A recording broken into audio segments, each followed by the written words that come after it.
नमस्कार बंधुरा welcome to my YouTube channel Meena kitchen blog. आमी मीना आशा करছি তোমরা সবাই ভালো আছো, আমিও ভালো আছি। আর যারা আমার কাছে দূর দূর থেকে যারা তোমরা আমার এই ভিডিওগুলোকে ফুল ওয়াচ করছো তোমাদেরকে জানাচ্ছি অনেক অনেক ধন্যবাদ আর ভালোবাসা। আর আগামী দিনগুলো যাতে তোমরা এইভাবেই আমার পাশে থেকো এটাই আমি চাই। তো আজকে বন্ধুরা তোমাদের কাছে আমি একটা রেসিপি শেয়ার করব। এটা হচ্ছে পাকা আমের কালাকাঁদ। তাহলে চলো বন্ধুরা তোমরা দেখতে থাকো এই রেসিপিটি আমি কিভাবে করছি। আর এটা খেতেও অপূর্ব, তোমরা বাড়িতে ট্রাই করবে। তো দেখো বন্ধুরা এখানে আমি 4টা পাকা আম নিয়েছি। আমগুলোকে আমি ভালো করে ধুয়েও রেখে দিয়েছি। আর এইখানে আছে দুধ। তো এখানে আমি বলে দিই, এখানে আমি কিন্তু 700 গ্রামের মতো দুধ নিয়েছি।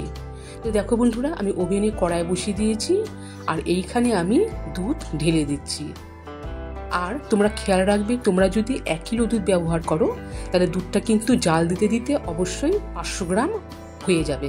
তো এখানে আমি 700 গ্রামের মতো দুধ নিয়েছি। এবার দুধটাকে কিন্তু আমি অনবরত ফুটিয়ে একদম অর্ধেক করব। আর তোমরা দেখতেই থাকবে আমি কিভাবে এই রেসিপিটা করছি। তাহলে দেখো বন্ধুরা এদিকে আমি আমের খোসাটাও ছাড়িয়ে দিয়েছি। আর আমগুলোকে আমি পিস করেও এইভাবে কেটে মিক্সচার মেশিনে দিয়ে দিলাম। দেখো বন্ধুরা আমি এইভাবে কেটে নিয়েছি। আর এরপরে এখন আমি মিক্সচার মেশিনে এটা দিয়ে একদম সুন্দর করে গ্রাইন্ড করে নিব, যাতে পাকা আমের একটা দলাও না থাকে। তো দেখো বন্ধুরা আমি সুন্দর করে মিক্সচার মেশিনে গ্রাইন্ড করে নিলাম পাকা আম। এই দেখো বন্ধুরা, আর এদিকে দেখো বন্ধুরা আমি কিন্তু দুধটাকে অনবরত নাড়িয়ে নিচ্ছি।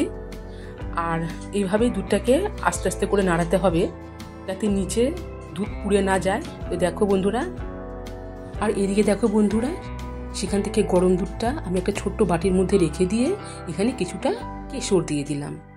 কেশর দিয়ে আমি এখন এটাকে গুলিয়ে নিচ্ছি চামচ দিয়ে। এভাবে আমি রেখে দিলাম। আর এখানে দেখো দুধটা কিন্তু জাল দিতে দিতে অর্ধেক ঘন হয়েই গেছে। তারপরে এবারে আমি গ্রাইন্ড করা এই আমের পেস্টটাও কিন্তু এখন দুধের মধ্যে দিয়ে দিচ্ছি।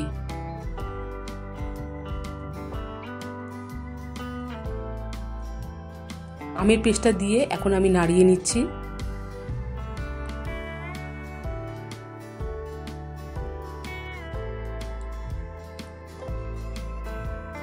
তো দেখো বন্ধুরা এইভাবে নাড়াতে নাড়াতে একটা সুন্দর কালারও চলে এসছে। তো দেখো বন্ধুরা এটা অনবরত নাড়াতে হবে আর এটা করতেও অনেকটা সময়ও লেগে যায়। তো এইভাবে অর্ধেক ফুটানোর পর এবারে আমি চিনি দিয়ে দিচ্ছি।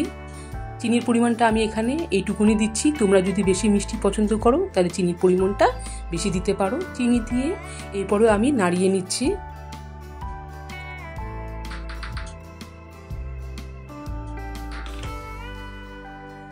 তো এইবারে দেখো বন্ধুরা দিয়ে দিচ্ছি আমি এলাচের গুঁড়ো।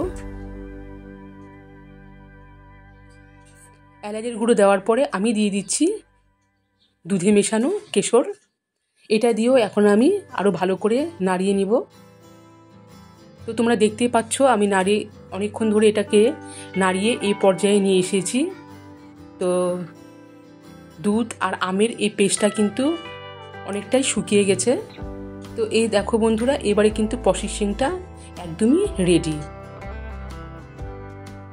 তো এটাও হয়ে গেছে। তো এইবারে আমি দিয়ে দিচ্ছি এখানে কাজু বাদাম বাটা। জল ছাড়াই আমি শিলপাটাতে বেটেছিলাম। তো এই কাজু বাদাম বাটাটাও আমি দিয়ে এবারও নাড়িয়ে নিচ্ছি। এদিকে আম আর দুধের এই পেস্টটা কিন্তু রেডি হয়ে গেল। তো দেখো বন্ধুরা কিছুক্ষণ রাখার পর ঠান্ডা হওয়ার পর আমি একটা থালার মধ্যে ঘি মাখিয়ে এই আম আর দুধের এই মিশ্রণটা আমি রেখে দিলাম। তো ফ্রিজে আমি কিছুক্ষণ রাখার পর প্রায় 1 ঘন্টার পর আমি আবার ফ্রিজ থেকে এটা বার করে নিয়ে আসলাম। আর এটাও অনেকটাই শক্ত হয়ে গেছে। তো এখন আমি দেখো বন্ধুরা ছুরির সাহায্যে এটাকে কেটে নিব। বেশ চৌকোনা করে আমি কেটে নিব। তো এই দেখো বন্ধুরা প্রত্যেকটাই আমি চৌকোনা করে কেটে নিয়েছি।